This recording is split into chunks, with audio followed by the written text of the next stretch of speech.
Bienvenido de nuevo al programa. Hoy nos acompaña el profesor Michael Hudson para hablar del extraño caso del declive económico de Europa, así como de algunos de sus últimos actos de autodestrucción y decisiones cuestionables. Muchas gracias por volver a acompañarnos. Me alegra que me hayas visitado, Glenn. Así que quería hablar sobre la participación de los europeos en la guerra tecnológica o guerra económica de Estados Unidos contra China. Pero antes, quería preguntar un poco sobre esta incautación en la que están participando los europeos. Como sabemos, han congelado los activos rusos, esos fondos soberanos, y ahora hay una presión creciente para confiscarlos.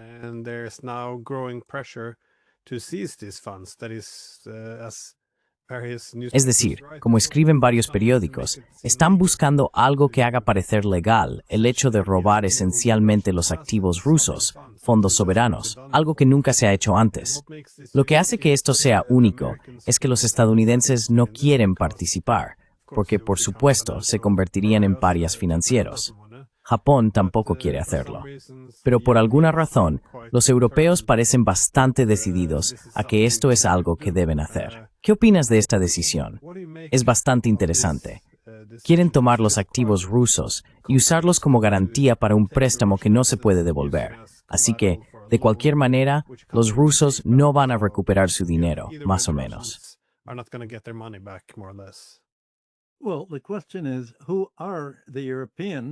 Bueno, la cuestión es, ¿de qué europeos estamos hablando? No estoy seguro de que se trate de la población europea, que parece estar en contra de la guerra entre Rusia y Ucrania y simplemente quiere una recuperación industrial. Los europeos están dirigidos por la Comisión Europea, Ursula von der Leyen y su asistente estonio, y por Friedrich Merz, de Alemania. Los neoconservadores y el grupo de la OTAN, incluido Mark Rutte, han decidido que quieren extender la guerra de Ucrania y Rusia a una guerra entre Europa y Rusia, o al menos asustar a Europa y hacerle creer que se avecina una guerra inminente, con el fin de crear, básicamente, una especie de keynesianismo militar.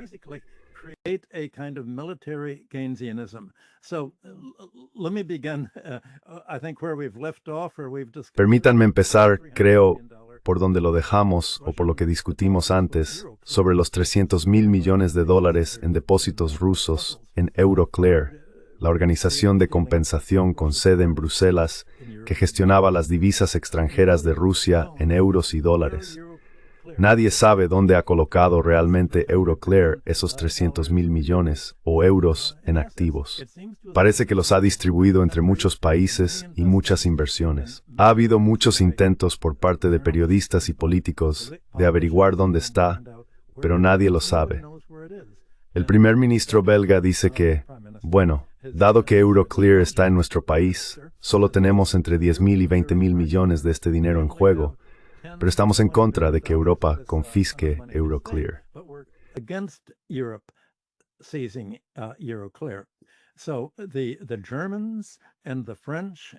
Así que los alemanes, los franceses y los demás defensores de la guerra en Europa han intentado sortear esto movilizando a la opinión pública, asustando a la gente para que piense que existe una amenaza inminente. En última instancia, lo que están evocando es, ¿va a invadir Rusia Europa? Y eso es absurdo. Ningún país desarrollado con un gobierno elegido va a invadir otro país. Las invasiones terrestres se han acabado. Cualquier enfrentamiento con Rusia se librará con misiles, y solo con misiles. Podría irse desde el aire, desde submarinos o con misiles naves. Pues es ahora de tipo misilista.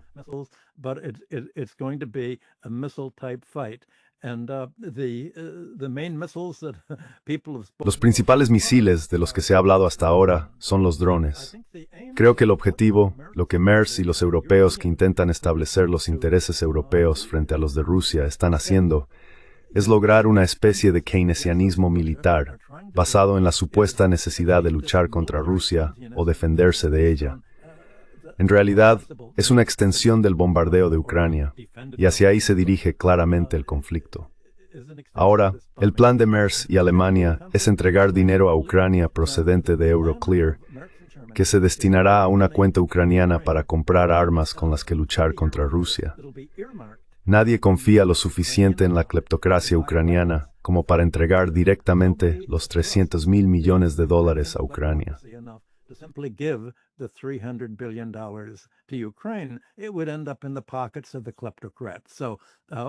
Acabaría en los bolsillos de los cleptócratas, pero crearán una cuenta para que los ucranianos gasten en armamento europeo.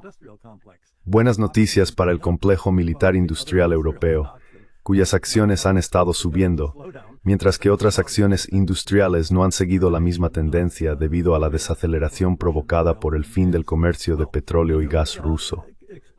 Pues bien, las noticias que salieron en los últimos días indican que MERS aparentemente escenificó supuestas apariciones de drones rusos en aeropuertos de Alemania para avivar la propaganda contra Rusia, como si realmente tuviera alguna intención de atacar a Alemania de una forma u otra. Es decir, eso es lo que hacen los drones en Ucrania.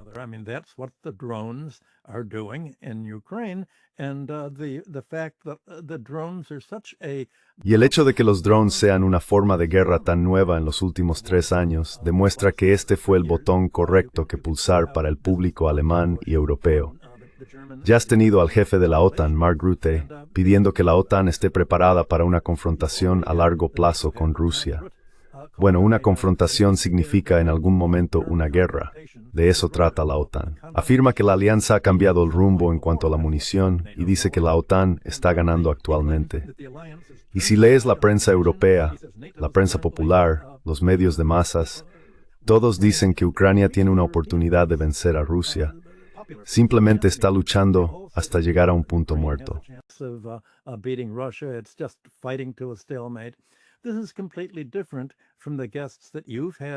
Esto es completamente diferente de los invitados que has tenido en tus programas, que como yo, están leyendo lo que dicen los chinos, lo que dicen los rusos, lo que dicen los periodistas del resto del mundo, que la guerra en Ucrania está básicamente terminada. Está totalmente perdida.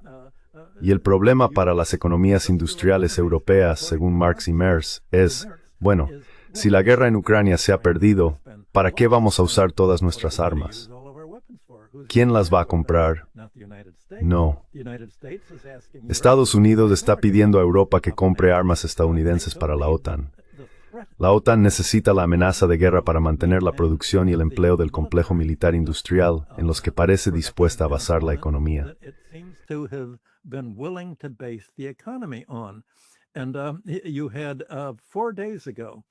Y hace 4 días, la revista alemana Stern publicó filtraciones internas que mostraban que toda la idea de que drones rusos se estaban utilizando contra aeropuertos alemanes, para probarlos, como si se tratara de una preparación para bombardeos rusos de aeropuertos en Alemania y Europa, del mismo modo que se bombardeaba el transporte aéreo en Ucrania. Fue inventada por MERS y orquestada como un plan para amplificar el miedo público y acelerar la aprobación de un lucrativo contrato militar para empresas nacionales. Resulta que tiene antecedentes personales como abogado corporativo, con profundos vínculos con el sector armamentístico alemán.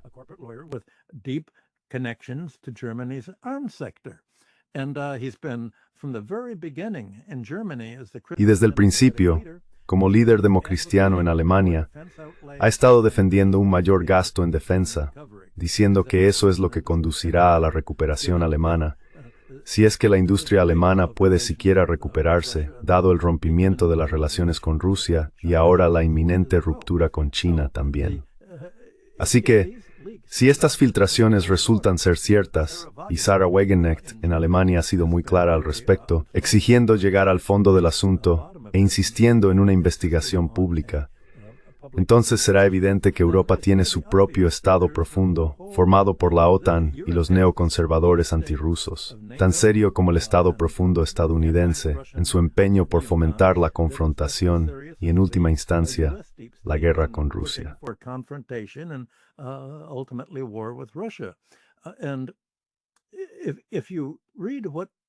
Si lees lo que ha dicho MERS, es como si en realidad esto no tuviera nada que ver con la seguridad nacional. Se trata de asegurar beneficios para los inversores industriales y para una minoría que ha secuestrado la política europea de defensa e industria. Y creo que la pregunta es, ¿por qué lo están haciendo ahora? Ahora que la guerra está terminando, parece que va a haber en algún momento, y puede que tarde hasta la primavera, una rendición ucraniana. Los rusos van a tomar el control y nombrar un gobierno no nazi, reemplazando por completo al gobierno de Ucrania. Y eso va a bloquear esencialmente Ucrania.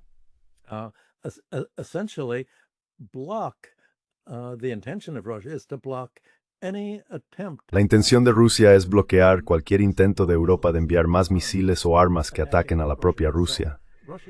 El objetivo de Rusia es simplemente aislarse tanto como sea posible de Europa, porque ya no ve a Europa Occidental como una fuente de oportunidades de beneficio mutuo, solo ve a Europa como una amenaza. Y si pudiera construir un muro de hierro, básicamente diciendo, vosotros nos dejáis en paz, nosotros os dejamos en paz, pero no os involucréis, eso es lo que haría. Creo que dado que cuando termine la guerra, Rusia tendrá que gastar una enorme cantidad de dinero en reconstruir las zonas de habla rusa de Ucrania, la antigua Ucrania que ahora forma parte de Rusia, ahí será donde centrará su atención.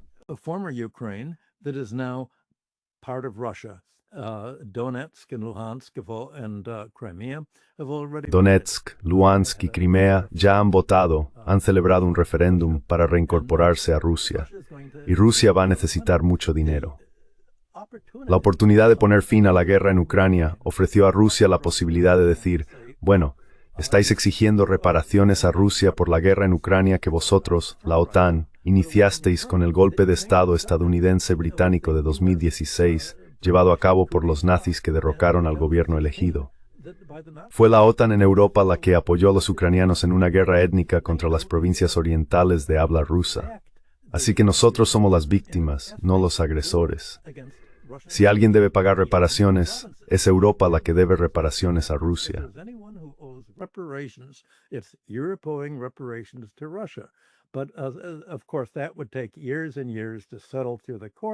Por supuesto, eso llevaría años y años resolverse en los tribunales.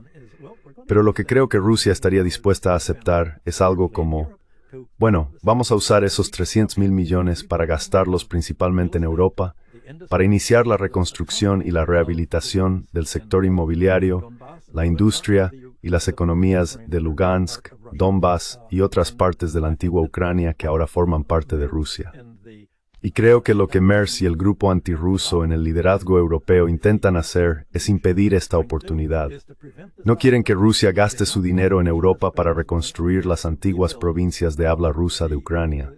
Quieren que el dinero se destine específicamente al complejo militar industrial europeo. De eso trata todo el problema.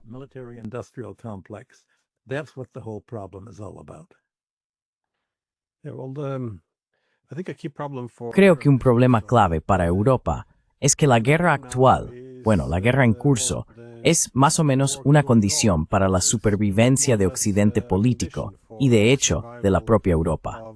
Porque, Estados Unidos ya ha dejado claras sus intenciones. Quiere reducir su presencia no solo en Ucrania, sino también en Europa. Los estadounidenses han adoptado ahora una posición clara de que quieren obtener beneficios con las armas, así que los europeos tienen que pagar por las armas que envían. Lo interesante fue que a finales de agosto, Reuters informó de que Estados Unidos había comunicado a los europeos que empezaría a retirarse un poco de los estados bálticos. Y fue entonces cuando, de repente, se empezó a ver toda esa cobertura sobre los drones.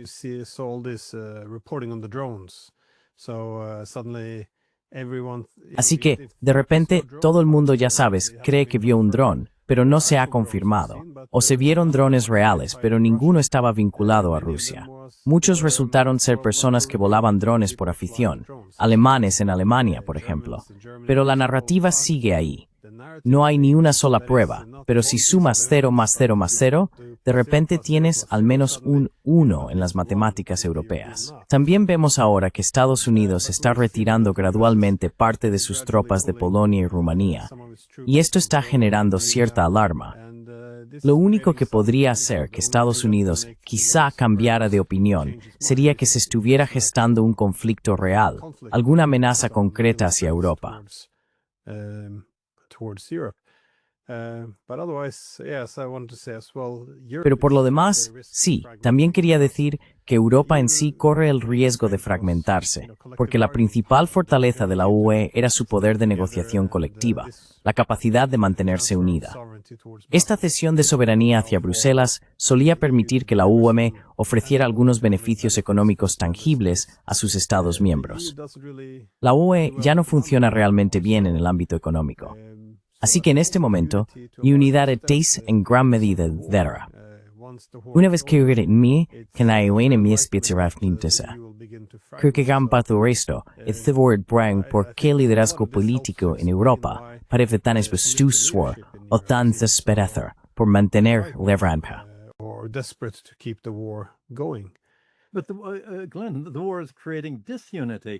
Pero Glenn, la guerra está creando desunión. Mira lo que está ocurriendo con Hungría y Checoslovaquia. La Unión Europea está diciendo ahora que según las normas que hemos tenido siempre, Hungría tiene la capacidad de bloquear nuestro gasto militar en apoyo a Ucrania. Pues bien, por supuesto, Hungría ha sido en realidad atacada por Ucrania. El artículo 5 de la OTAN está muerto. Un miembro de la OTAN, Hungría, ha sido atacado por una potencia extranjera, Ucrania, para destruir sus suministros de petróleo que obtenía a través de Kazajistán y de Rusia. Y tanto Hungría como Checoslovaquia, y ahora también hay presión en otros países, están diciendo, no podemos permitirnos la guerra con Rusia. Vosotros, los alemanes, estáis dispuestos a poner fin a vuestro crecimiento industrial y a desindustrializar y empobrecer vuestra economía por vuestro odio ideológico hacia Rusia, pero nosotros no podemos costear vuestra guerra.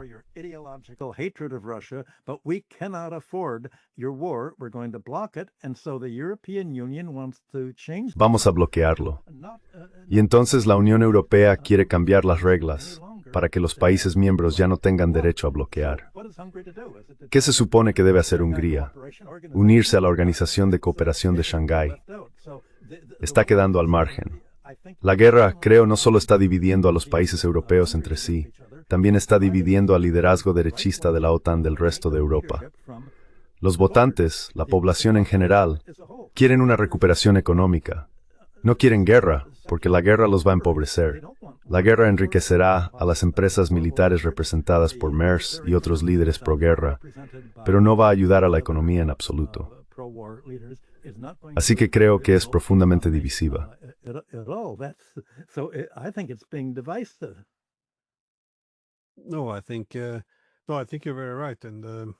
No, creo que tienes toda la razón. A largo plazo, la guerra solo está profundizando las divisiones dentro de Europa, pero a corto plazo se percibe como algo que la mantiene unida. Y de nuevo, ese es parte del problema ahora. Creo que no hay un pensamiento estratégico sobre hacia dónde vamos realmente con esto. Pero con este objetivo, la necesidad de mantener una tensión constante con Rusia y de mantener la guerra en Ucrania se está volviendo más difícil, ahora que Ucrania resulta estar en una situación mucho peor de lo que muchos líderes europeos quisieran admitir. ¿Cómo ves que esto avance?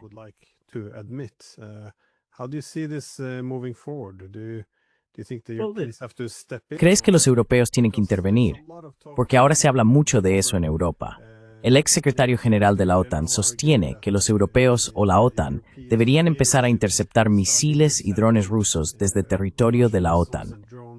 Ahora hay más presión para realizar ataques de largo alcance dentro de Rusia. Seguimos diciendo que estamos ayudando a Ucrania, pero al final del día serán nuestras armas, nuestros contratistas, los que aprieten los botones. Será nuestra puntería, serán nuestros satélites. Hecho es técnica de la OTAN contra Rusia. Y creo que es polémico decirlo.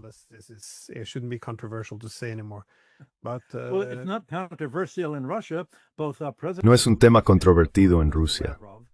Tanto el presidente Putin como el ministro de Asuntos Exteriores Lavrov han dicho que si un misil impacta en Rusia desde un país de la OTAN, aunque se lance desde Ucrania, pero el misil sea de un país de la OTAN o esté dirigido electrónicamente desde Wiesbaden o cualquier otro centro de guía europeo, Rusia tomará represalias contra los países que produjeron o guiaron el misil. Eso significa que hará con Alemania lo mismo que ha hecho con Ucrania, ¿Hasta dónde llegará?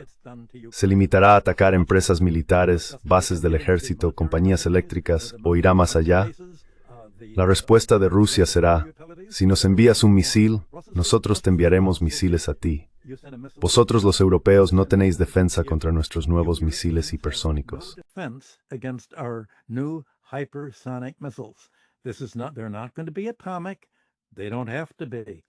No van a ser atómicas. No tienen por qué serlo.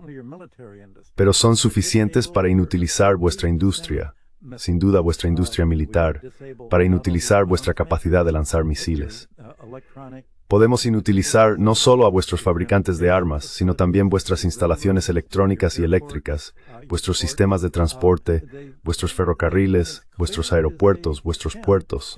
Han sido todo lo claros que pueden al decirlo, hasta el punto de que, dadas las opiniones entre los propios votantes rusos, que dicen que no se puede ignorar una línea roja tras otra y dejar que Europa escale, hay que responder. Estamos ante una función escalonada.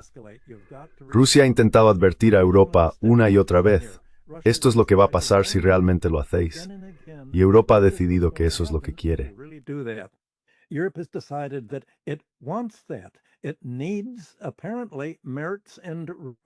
Aparentemente, Merz y Rutte, de la OTAN, creen que Europa necesita ser atacada por Rusia para poder reconstruir su industria.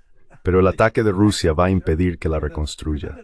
Eso es lo que llamamos una contradicción interna. ¿Y cómo se explica esto? Es una ideología de visión túnel que comparte literalmente el odio británico de larga data hacia Rusia. No tiene nada que ver con el comunismo, porque Rusia ya no es la Unión Soviética. Es una confrontación geopolítica que lleva a Europa a compartir la visión neocon estadounidense de que, bueno, si pudiéramos dividir Rusia en 4 o 5 países pequeños, entonces no tendría el poder de amenazarnos ni de desempeñar ningún papel positivo en el mundo.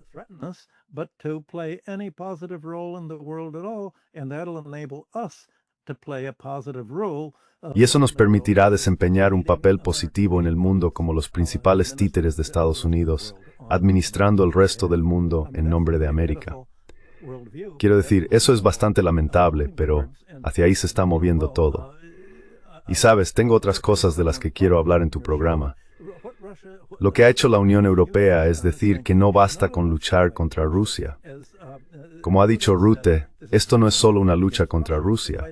Es una lucha contra los aliados de Rusia, China, Irán, Corea del Norte. Esta es una guerra contra nosotros, contra Rusia, y lo que casi parece contra la mayoría global. Y el primer escenario de esta guerra ha sido contra China, liderado por los neerlandeses, que parecen ser, incluso más que Alemania, los extremistas.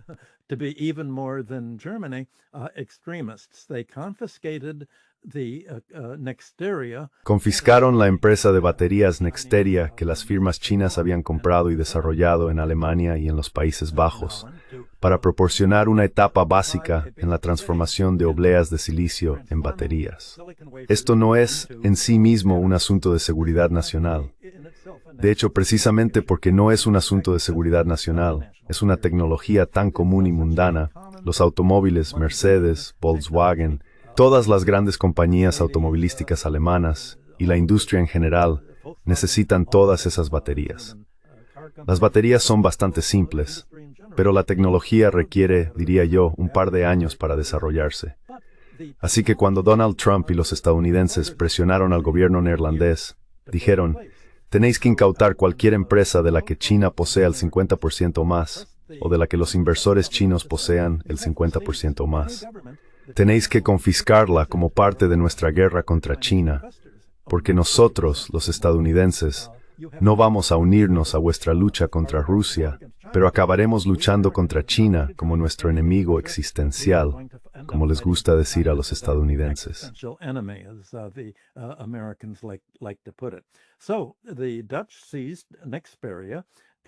Así que los neerlandeses confiscaron Nexperia con el argumento de que, en primer lugar, Estados Unidos les había dicho que lo hicieran, al designar a cientos de empresas chinas con un 50% o más de propiedad china como presas legítimas para que los europeos las tomaran. Y los neerlandeses la tomaron. Dijeron que les preocupaba que Nexperia, dado el creciente antagonismo de Occidente hacia China, pudiera trasladar parte de sus operaciones a China, y que China pudiera hacer algo que no les gustara o que interfiriera con su control del comercio regional de baterías. Así que decidieron hacerse con la empresa y confiscarla, igual que los países europeos han confiscado las filiales de Lukoil en Rumanía y otros lugares. Naturalmente, China lo denunció.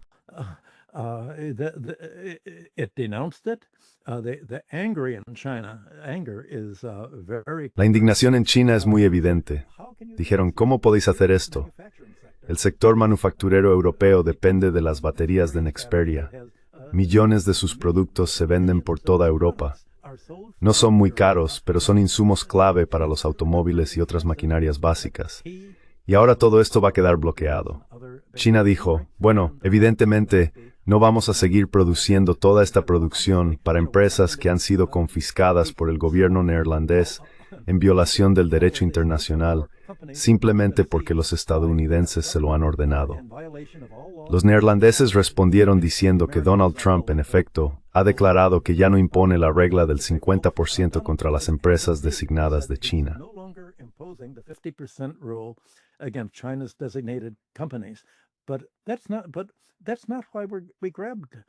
Pero no fue por eso que tomamos medidas contra China. Íbamos a hacerlo de todos modos, porque no queremos que los chinos controlen una empresa de la que dependen tantas de nuestras otras compañías en los Países Bajos y en toda Europa. Así que han dejado de invertir y producir. Y los chinos han dicho, bueno, ya sabes, no vamos a darte cosas gratis. A partir de ahora todo el comercio con los Países Bajos y otras industrias europeas se hará en nuestra propia moneda, el RMI, no en euros. No podemos mantener nuestros ahorros ni facturar nuestros productos en euros, porque podríais hacernos lo mismo que acabáis de hacerle a Rusia. Es evidente que seguimos la misma trayectoria.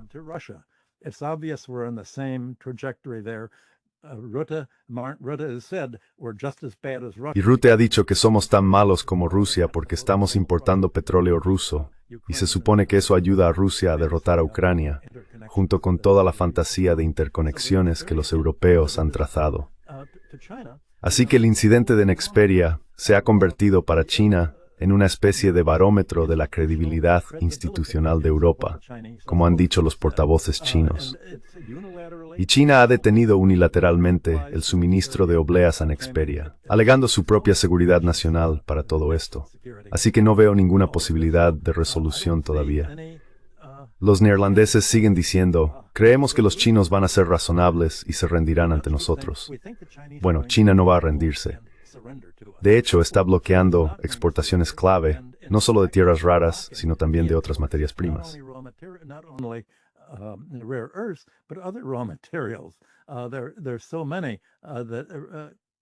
Hay tantos materiales clave que China suministra a Occidente que incluso si existen fuentes alternativas para Europa, esas alternativas serán en primer lugar más caras.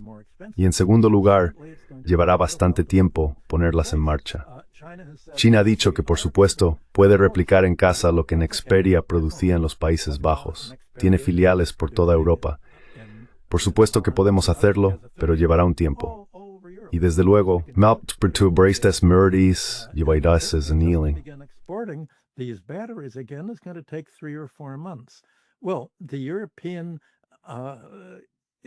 bueno, las industrias europeas que han estado utilizando estas importaciones han seguido toda la contabilidad justo a tiempo.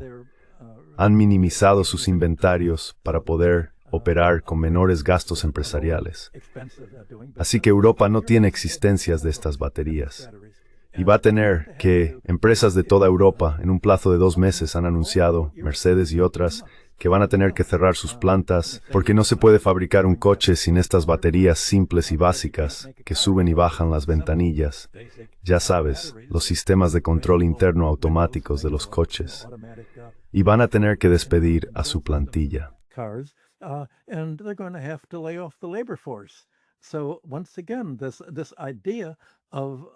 Así que una vez más, esta idea de que Europa recupere de algún modo el control de su economía, declarando una guerra comercial, de inversiones y de divisas, ampliando esta guerra de Rusia a China y a otros países, va a ser igual de grave, aunque a menor escala, que la decisión de Europa de dejar de importar petróleo y gas rusos. Europa se está aislando de todas las importaciones básicas, desde materias primas hasta bienes semielaborados y otros productos manufacturados, de las que se ha vuelto dependiente. Y no hay manera de que una economía funcione sin estos productos. Puedes estar seguro de que China es muy consciente de ello. Y cuando dice que va a llevar tiempo, en realidad es culpa de los Países Bajos por haber hecho esto.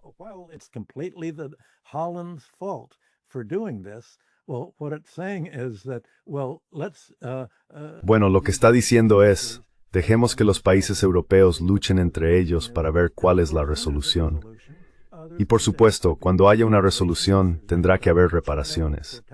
China protegerá su propia seguridad nacional frente a futuras incautaciones, diciendo que los líderes europeos son en realidad como Donald Trump. Cambian las reglas a su antojo en lo que respecta a China. Así que, en su confrontación militar, para que nosotros evitemos nuestra propia interrupción del procesamiento y la fabricación, tendremos que mantener el control de nuestra propia producción. Europa, por supuesto, puede hacer lo mismo. Bueno, quizá en 10 años, digamos 7 u 8 años, Europa podrá hacer lo suyo. Su población se reducirá a la mitad.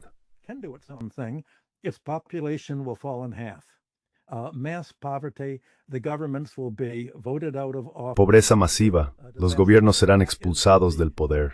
Será un desastre. Ese es el plan claramente delineado que Merz y von der Leyen, la Unión Europea, la Comisión Europea, la OTAN, el gobierno alemán, el gobierno británico y el gobierno francés están impulsando. Es unánime que el futuro será de colapso y desindustrialización en Europa y que esto provocará la desintegración de la Unión Europea. Y probablemente este tipo de desintegración sea lo que conduzca a una confrontación militar real y a la guerra. Y hacia ahí parece que se dirigen las cosas. Parece una locura, pero no veo, cuando lees lo que dicen otros gobiernos, esto es lo que están advirtiendo a Europa. Y los europeos dijeron, bueno, eso es lo que queremos.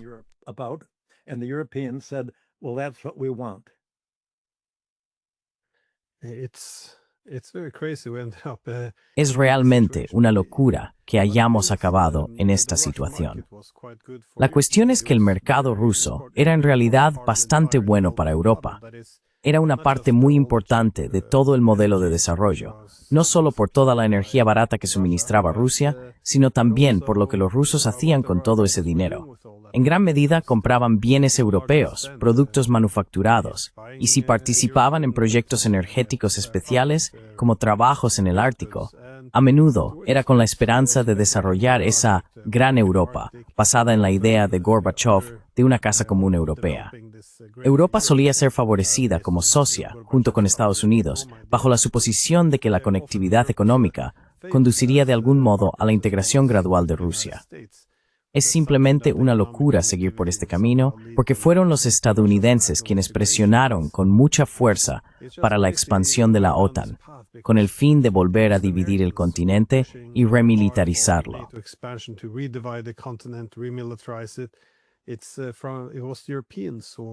Fueron los europeos quienes, durante todos estos años, se preocuparon de que volviéramos a crear la lógica de la Guerra Fría, de que impusiéramos esas elecciones de suma cero y de carácter civilizacional a los países situados entre la OTAN y Rusia. Esas elecciones podrían manifestarse en guerras civiles y luego en guerras por delegación. Y sin embargo, aquí estamos, y los europeos ahora están redoblando sus esfuerzos. Simplemente. Es muy difícil que alguien explique realmente dónde entra el interés nacional aquí, cómo esto beneficia a alguien, incluida Ucrania, por cierto. Pero no, los chinos y otros están sin duda observando, porque si mañana hubiera algún impulso para que Taiwán se separara y China tomara alguna medida, ¿por qué no confiscarían también los europeos los fondos chinos? ¿Por qué no confiscarían las empresas chinas? Quiero decir, Renatalit es que este se twinist, msarisubes de rueda.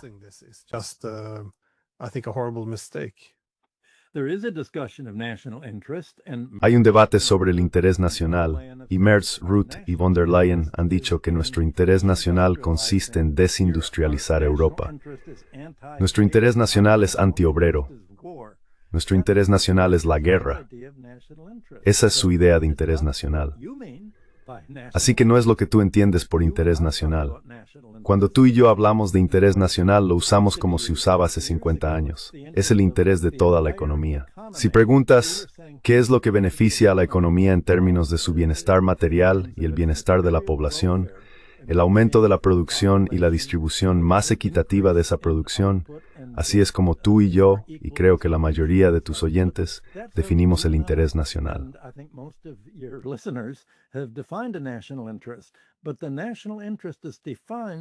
Pero el interés nacional, tal como lo define el liderazgo europeo, no. Nuestro interés es el mismo que el de Estados Unidos, el del 1% superior, principalmente el del 10% superior. Nuestro interés está en el complejo militar industrial. Nuestro interés está en el dinero que entra en nuestros bolsillos personales, gracias a los sobornos que recibimos de Estados Unidos, de la OTAN, de las empresas que representamos, en contra de los intereses de los trabajadores y de los votantes. Así que existe una divergencia del interés nacional respecto a lo que antes se llamaba el enfoque materialista de la historia. La idea de que los países actuarían en su propio interés económico, social y político, de manera democrática, representando lo que es bueno para la población en su conjunto. Ese ya no es el significado de interés nacional en las economías occidentales actuales, desde Estados Unidos hasta Europa.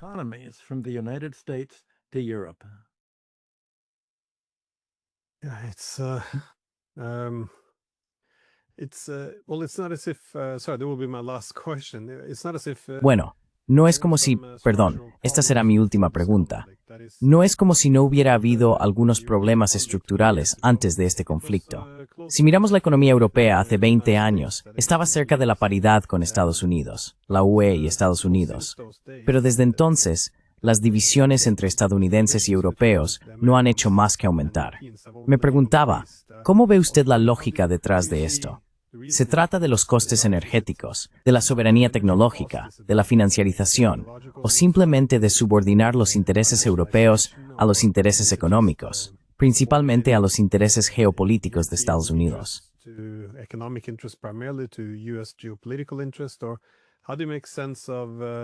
¿O cómo se puede entender que esa paridad haya desaparecido? Porque eso era bastante importante para los europeos, la forma en que habían imaginado la era posterior a la Guerra Fría. Se suponía que debía ser una hegemonía colectiva, con Estados Unidos y la Unión Europea como socios iguales. Y si avanzamos hasta hoy, como dijiste, el principal objetivo de los europeos parece ser esperar que Estados Unidos acepte a Europa como socio menor si nos subordinamos lo suficiente, lo cual está muy lejos de donde estábamos hace 20 años.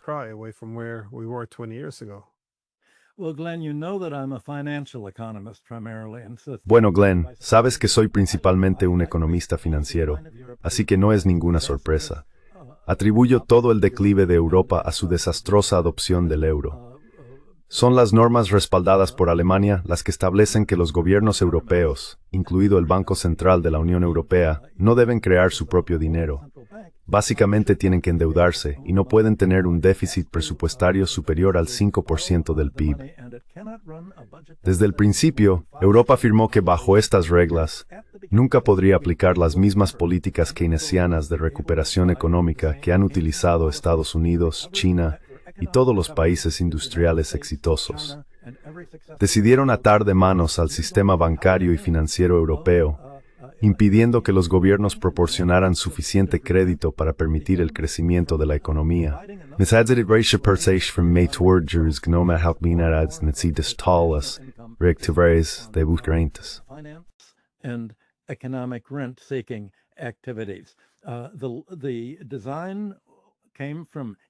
El diseño provino de la Universidad de Chicago, de los extremistas de la Escuela del Dinero Duro de Milton Friedman.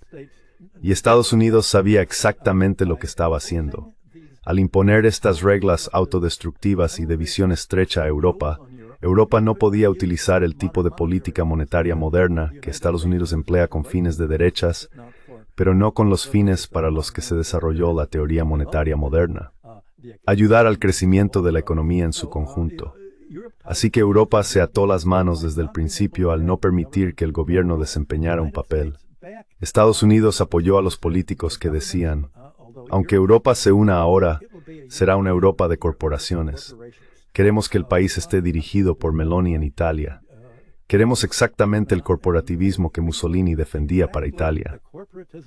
Fracasamos antes en la Segunda Guerra Mundial. No vamos a fracasar. No, esa es la lure de esto. And this is the craziness of it. Of course, the way in which every... Por supuesto, todas las economías industriales, incluidas Italia, Europa y especialmente Alemania, desarrollaron su industria en el siglo XIX como economías mixtas, con el gobierno asumiendo el liderazgo en la infraestructura pública y apoyando a un banco central que proporcionaba crédito a la economía. Se basaban en la banca pública y en normas estatales para orientar las finanzas hacia la producción, la formación de capital productivo y la inversión tangible, construir fábricas y emplear mano de obra. Eso ya no es lo que Europa defiende. Y de hecho, no creo que los europeos dediquen mucho tiempo a analizar qué hizo que la Alemania industrial del siglo XIX fuera tan productiva y le permitiera tomar la delantera, y qué hizo que la industria francesa también fuera tan productiva. Also so productive. Why did it have such a great takeoff in the 19th century? ¿Por qué tuvo un despegue tan grande en el siglo XIX, hasta convertirse en el centro económico del mundo, y ahora se está reduciendo hasta quedar en la periferia? Si se compara la diferencia, se debe en gran medida al papel del gobierno en lo que se estaba convirtiendo en socialismo industrial. Se llamaba socialdemocracia, que en realidad significaba socialismo en Alemania y en los demás países industriales líderes de Europa. Y ahora se ha transformado en capitalismo financiero, donde la mayor parte de la riqueza europea se genera financieramente, no industrialmente. El sector financiero se da cuenta de que es más fácil hacer fortunas corporativas y personales en una economía en contracción que en una en crecimiento, porque en una economía en contracción hay deflación, insolvencia y quiebras.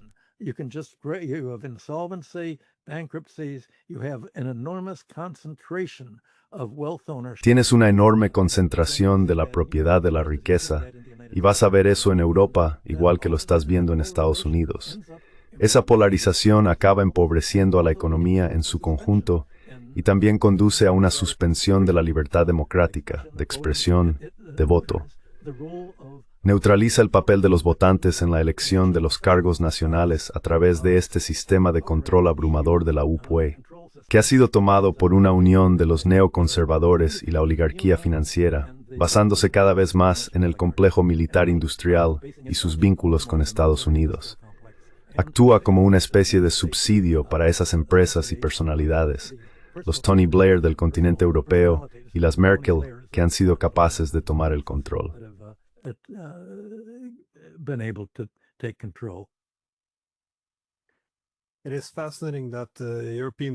Es fascinante que el proyecto europeo, que comenzó después de la Segunda Guerra Mundial con el Acuerdo del Carbón y del Acero, tuviera como objetivo promover la transparencia, evitar la militarización y servir como un proyecto contra la guerra. Ahora la UL se define cada vez más, en sus propias palabras, como una Europa geopolítica, en la que el desarrollo económico estará impulsado por un keynesianismo militar. Así que, bueno, gracias, como siempre. Aprecio mucho que te hayas tomado el tiempo. Gracias. Bueno, supongo que no es demasiado optimista, a menos que consideres la posibilidad de una revolución como algo optimista.